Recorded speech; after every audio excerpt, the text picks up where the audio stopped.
Hey,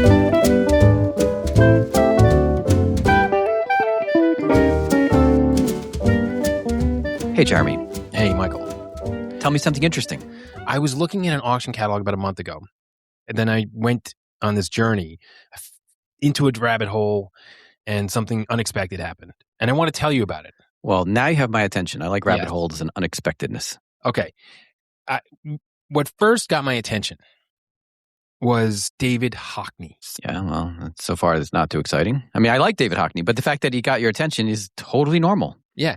Well, what struck me was you don't see letters by David Hockney very often. You don't. I don't know why either. He's still alive. Like, you think he would have written a lot of letters in his life. So you don't see David Hockney letters, and I see this group of Hockney letters. I'm like, whoa, this is cool. And I start reading them, and I'm drawn in. It's a series of them. And so then I'm like, wow, I'm getting this portrait of David Hockney that I never had before in these intimate personal letters to a friend. I won't, summarize all of them, but one of the letters is extraordinary because he describes having gone to an exhibition of Picasso's works. And he describes a particular painting that has blown him away in the exhibition. And in the painting, Picasso depicts a mother with a toddler who's learning to walk. And so if I may, I would like to read to you. Yeah, now I want to hear about Hockney on Picasso. Sure. The letter is from September 29th, 1980. He's in New York. He writes, "It's the best exhibition I've ever seen.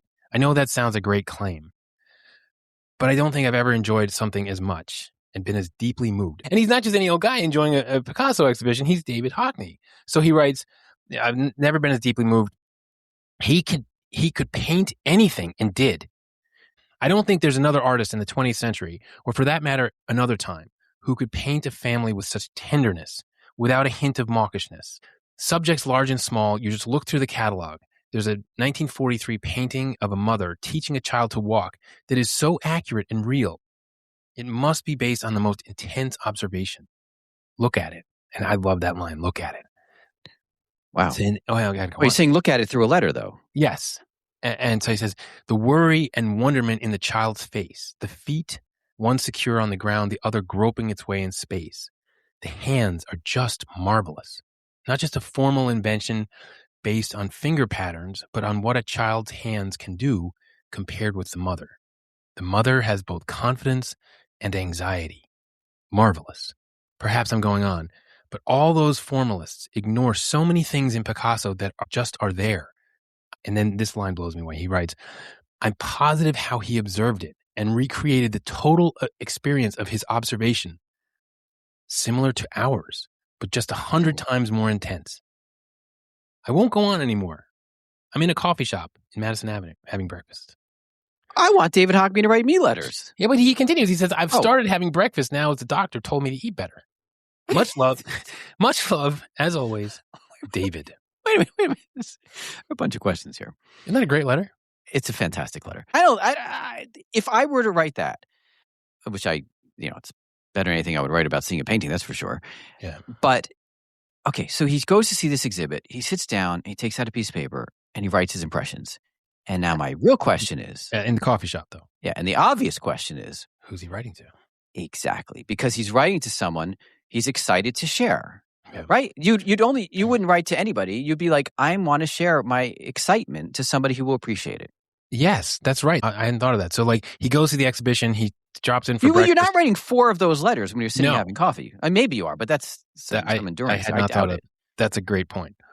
But who is he writing to? Because there's a key line in here that is so consequential in my mind.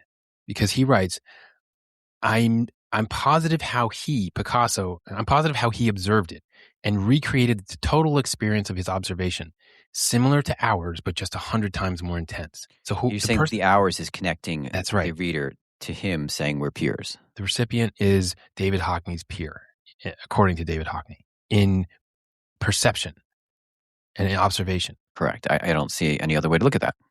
So I'm going through the sale, and I see this David Hockney letter and then others to the same recipient. Another one is he writes about the simplicity of Van Gogh's life and how he envies him. And then I'm going further and further. Now I'm just drawn in And there's other letters to the same recipient. Letters from Henry Moore.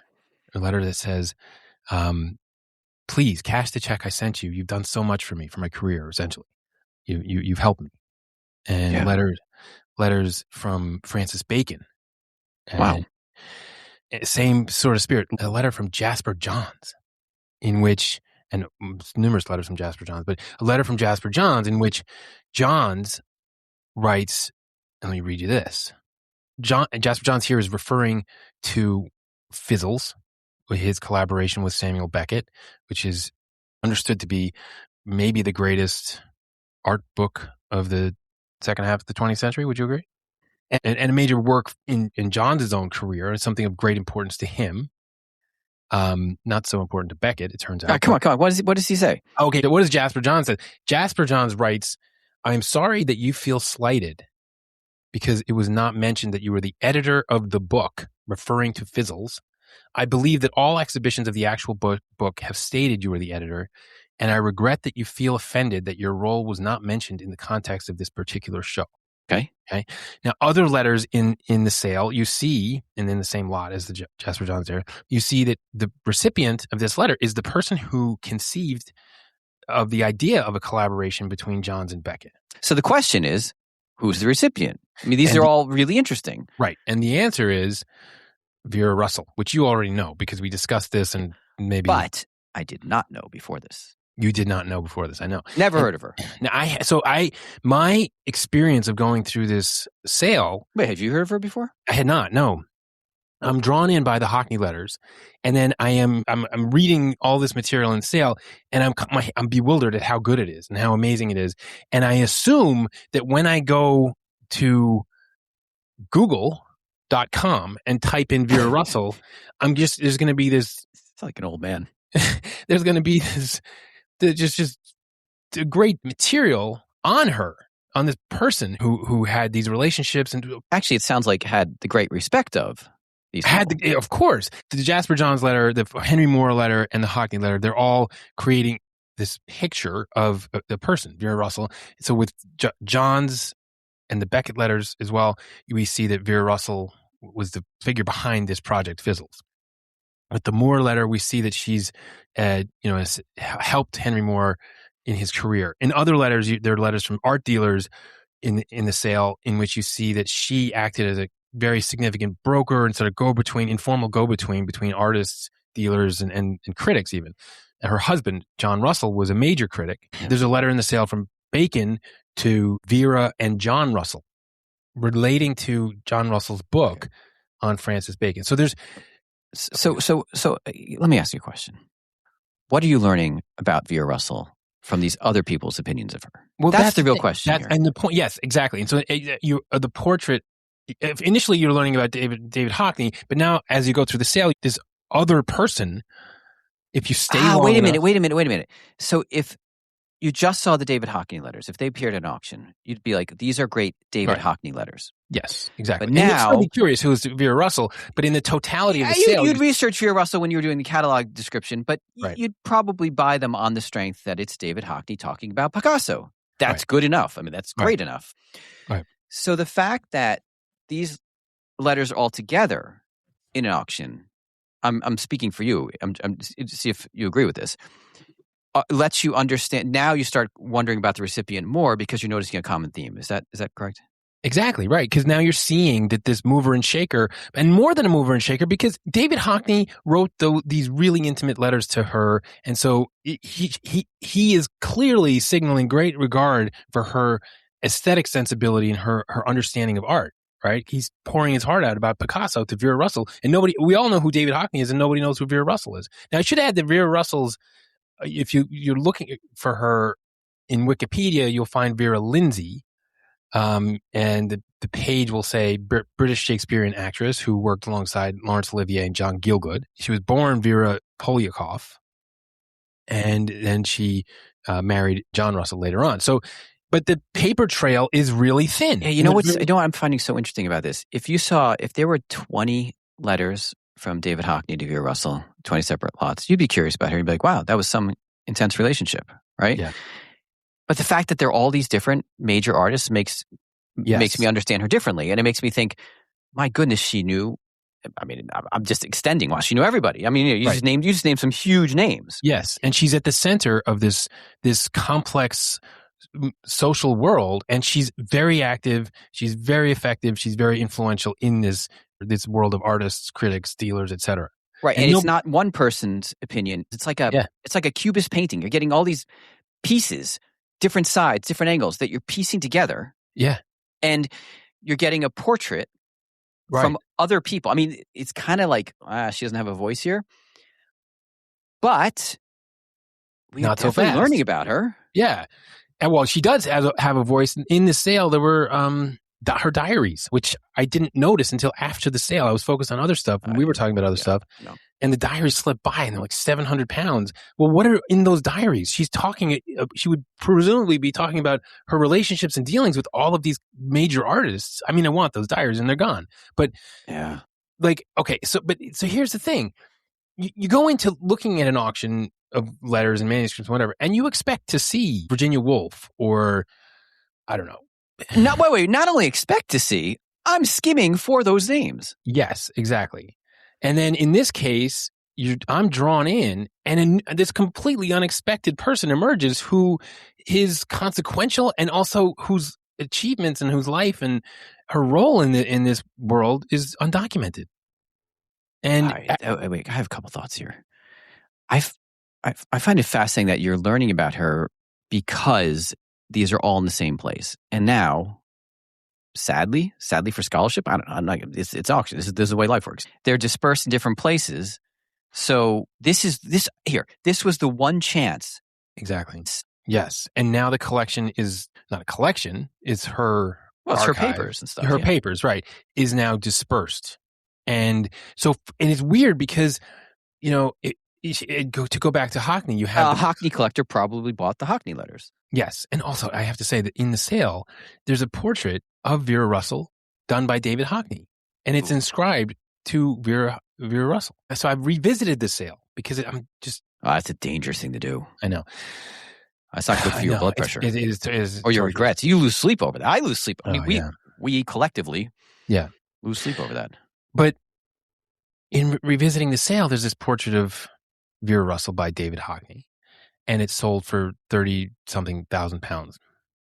And I wondered, did the buyer of the portrait of Vera Russell read the letters to understand the relationship between these two people? And it's entirely possible that they didn't, right? Yeah. Like, if you're going through the sale, you may because there was art by Hockney in the sale that was in her possession, but it may not occur to you to dig and to be like, who's Vera Russell to David Hockney? But in the sale itself, you see who Vera Russell is to David Hockney.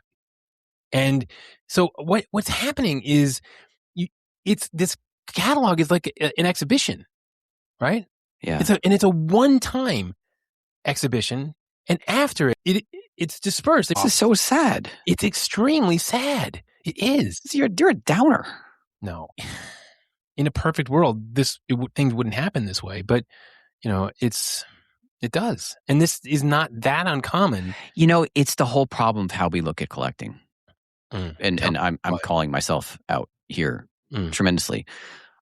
We always look for the big name. Who wrote the letter? Who wrote the letter? Yeah. I'm never looking at I am looking at who the letter's to, sure. But it's on the strength of the big name, of the handwriting. Yeah. What does this letter reveal about the writer? Yeah. Which is a great way to look at things. Okay, so let's be easy on ourselves. Yeah. But that is so interesting when you have a group. Look, I know there's a collection, I think it's at Princeton, of letters to Sylvia Beach. And we're talking about, all the people in her circle, Hemingway, Joyce, Fitzgerald, et cetera, like even less well-known people. But when you look at it together, I'm guessing, because I have not read all the letters, or, that you're understanding Sylvia Beach being the nexus of the universe for literature in the 1920s. Yeah. So that is incredibly valuable, seeing what's being written to her. And those, I believe, are collected, for the most part in one place. So that's great. Can I stop you there for a second? Yes. Part of what interests me about this auction and these letters and my kind of journey in thinking about this is that the Sylvia Beach letters at Princeton, the fact of being at Princeton, as a collection, is already a framing mechanism. It also Totally. yeah. And it like clarifies that her importance is known, and that's why the Sylvia Beach letters are at Princeton. And what's eerie about going through this, there's no institutional frame here. It's going to be dispersed unless somebody comes along and buys every single lot in the sale. We know that didn't happen. Which didn't happen. Right. So to your point about the Beach letters at Princeton, the fact that they're at Princeton makes all the difference. And in this sale, there was an opportunity to encounter Vera Russell without the filter of institutional validation or scholarship behind it. It's just as raw material. And you go in looking, if you scan the catalog in advance, you're going to see Hockney, Johns, Moore. Yeah, you have to really think about it to get to where you're going. Right. But then if you look at it, then those are all the big trees. But then you step back and there's a forest in view. And that's Vera Russell. And it's like, wow, this is astonishing. And it's like these are like pieces of a lost biography. And it is melancholy. It's a sad thing, but better than nothing. No, I was just thinking that actually. So if this stuff didn't come to auction, she wouldn't be inhabiting your thoughts. No. You'd be sleeping better at night because you wouldn't be worrying about such things. Yeah. And you wouldn't be knowing what you don't know. But so you are, okay. It's an archival tragedy is what it is. Like, if not for the sale, this wouldn't have surfaced. But because of the sale, it's all now dispersed. And like, there's a catalog for the sale. I know. I mean, these are auction descriptions. I know. It's really hard to. It's filthy commerce getting in the way. Well, for example, the lot of her diaries. And it's sold for £750. And like, there's so much in there that cannot be captured in an auction description. And no, you need to study them. I'm right. guessing they're diaries. Someone needs to spend a lot of time with them. Right. And an auction cannot do justice to that. We don't know where they went. Yeah. You know? Yeah. But if this never came to market, you wouldn't know of her at all. That's right. Not that you knowing. Look at this. If Jeremy knows about Vera Russell, it's really important all of a sudden. Yeah. Guess that's not the point. No, let's not go down that path. It's too depressing. What? Now we're talking about my unimportance. That's just a little too bleak. All right, I'll save it for me. I'll save it. Talk about my unimportance. All right, good. Michael doesn't know about it. I'm upset enough about Vera Russell's. Okay, so it would be nice to be Vera Russell's champion. It would be. Yeah. Well, from this portrait. Imagine looking back in your life and having. I mean, you just did the Hockney letters alone. You'd be like, "Well, I didn't do so bad."